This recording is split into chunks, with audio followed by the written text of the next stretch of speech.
Welcome to FFT and 5. I'm Chris Towers here with Dave Richard, and we're here to wrap up our rookie review series with the single most exciting position among the 2020 rookie class.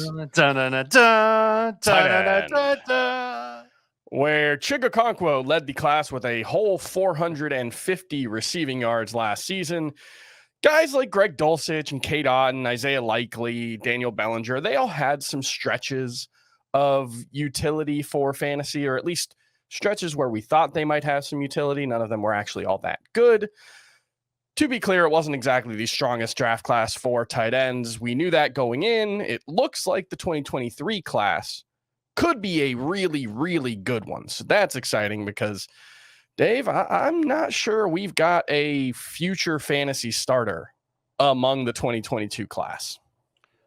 I think we've got at least one future fantasy starter for 2023, and that'll be Dulcich. Just the way that we saw him flash last year, made some plays, particularly when he was effectively working as the number 2 target in a mostly broken Denver offense. That was encouraging. And Sean Payton does have a track record of using athletic, speedish tight ends to take off in the offense and to be helpful. We saw it with Jimmy Graham. I know Dulcich isn't Jimmy Graham.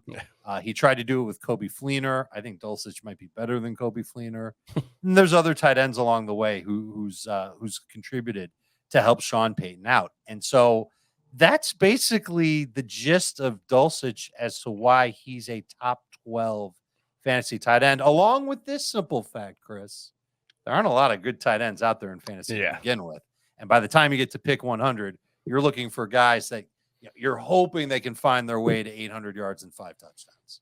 Yeah, I mean, I've got Chigakonkwo as my highest rated among the second-year tight end class. He was, I liked the big play potential that he flashed in Tennessee's offense, and he should have a pretty robust role in 2023 as well. But there are a lot of questions about that offense. There are a lot of questions about whether Treylon Burks can be the number 1 wide receiver, whether they're going to bring Derrick Henry back, whether it's going to be a rebuild season for them. So there's a lot of uncertainty here. I do think there are some interesting, like Daniel Bellinger. I think it was really interesting that when he was healthy enough to play, he had some bad luck. He was playing like 95% of the snaps for the Giants, which is what you want to see for a young tight end, because tight ends usually take a while to develop and get that kind of playing time. So I do think Daniel Bellinger has some appeal. I mean, Cade Otton, we don't know what the Tampa Bay offense is going to look like, but they are releasing Cameron Brate, so there's an opportunity there. He's got a chance. He actually led all the rookie tight ends last year in red zone targets with 15 and tied for the lead in end zone targets with 5. And he had a 64.6% catch rate, which was not too shabby. It all comes down to who else is there in that Tampa offense. Yeah, and this is a situation where every year we try to talk ourselves into tight end being better than it has been in the past. It generally doesn't work out for us. Is there anyone, I know you said Dulcich, maybe taking more of a long-term view. Is there anyone that you could see being a mainstay at the position for the next, 5 years? Starting next year, the only other name that I think could be there is Trey McBride in Arizona. And I think he's got a great shot now that Cliff Kingsbury is gone.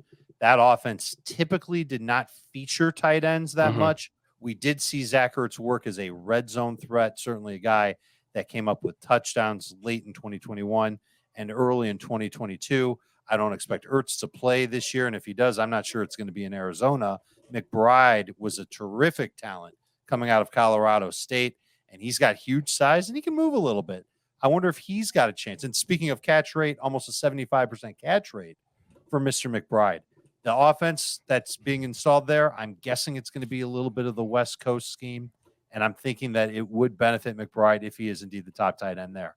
Another guy that I think could make an impact eventually is Isaiah Likely in Baltimore. Way more of a receiver than a tight end. Kind of in that same mold as Mark Andrews, but maybe not quite as physical and maybe a little bit faster. And I wonder if the Ravens' next step in their offense is to utilize 2 tight end sets, kind of like the Patriots did back in the day, when they had 2 really good tight ends for fantasy. I think they could get away with it. I think Likely can win deep downfield. I think he's got some interesting potential.